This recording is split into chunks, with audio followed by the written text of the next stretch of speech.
I'm picking this up, Juliette, on the last email of March. It was in the middle of the email. My iPhone doesn't seem to hold too much memory. But let me get this in because we've had about 4 emails to your mother now since she's responded. And I say, I know the lies were constructed by Iris. My lawyer refuses to go after the obvious ones, like I punched you in the face with a fist, or you saying to say it in a night in a motel in Manhattan because you were so scared. Who the hell pays $200 to $300 to stay in Manhattan? Why not one of the cheap ones around, motels around here? You know, she was so scared, and Juliette was in school the next day. So, you know, your mother didn't stay in a motel that night, and we could have proved it, but we didn't care to, you know, pull that out. But that's another lie that could be easily invalidated, you know. And if I were that scared of somebody shooting me or hurting me, I wouldn't wait till Monday. That was a Thursday that I had the phone call. She didn't go to the police until Monday. If I was really scared that somebody was going to shoot me, I'd be in the police in 10 minutes, 5 minutes. She didn't file a report with the police until the Monday after she said she was so scared she couldn't stay. I go, keep that in mind. I said, a public defender spends about 7 minutes per client outside of court. You get what you pay for. You know, I was done in by a lot of things, including the fact that I had to use a public defender.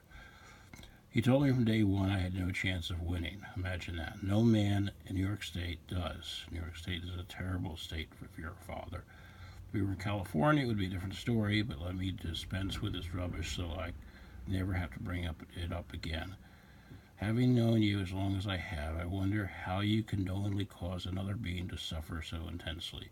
Cry all the time, say to myself, this can't be happening. How can you do it? How can you make me suffer so much? Can you imagine this corrupt court system taking Juliette away from you? Just try and imagine. How would you feel?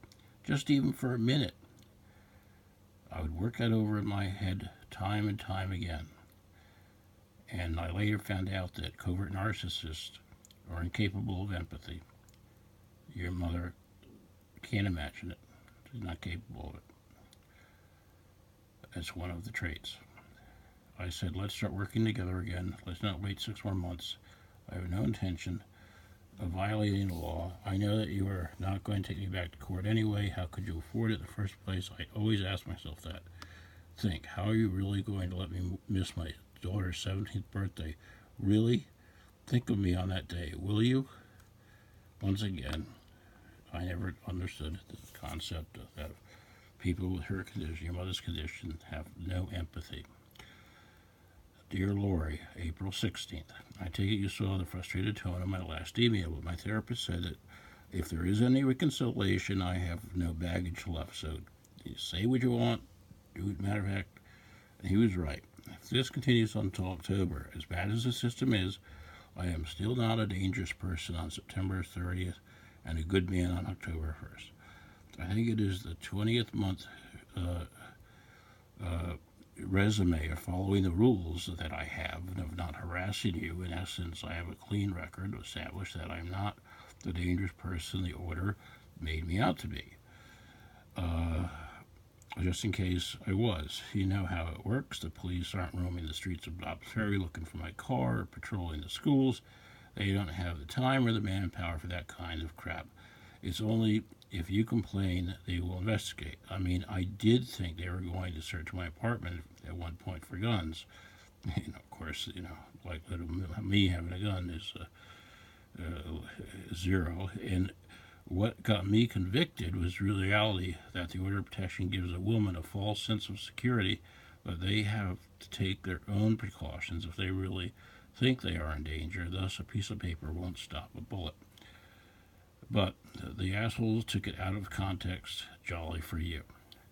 I am the definition of irony. The wingnuts think Obama and Hillary won't take their guns away from them. No, it's me that wants to do that. No guns in America at all. How about women's rights? How many times have I quoted the late Christopher Hitchens, who said, "We only will have democracy when we have the full empowerment of women in every society"? Yep, kind of ironic that this is how I think, but this is how I'm treated by a woman. Since you aren't responding to me, should I start calling you as the judge says I can? The great modern philosopher Sam Harris said this: when we have to negotiate with our opponent, we don't have to like them, we could even hate them, but we must first communicate. Without communication, there's a brick wall. And in that communication, we must be civil. Only through civility can we hope to make progress. Without those two, we face xenophobia, racism, violence, and war. We must embrace the ability to communicate, and we must learn civility. Great words, don't you think? You should listen to his podcast. So, and I would make you a beautiful birthday card on your 17th birthday, but we'll get back to that because your mother is not responding to me anymore. Well, what do I have to do to get your mother to respond? Yeah, you're right. I had to call the school again. And it's not funny, but anyway, I'm going to stop here because you'll wait until you see how your mother responds to that last email.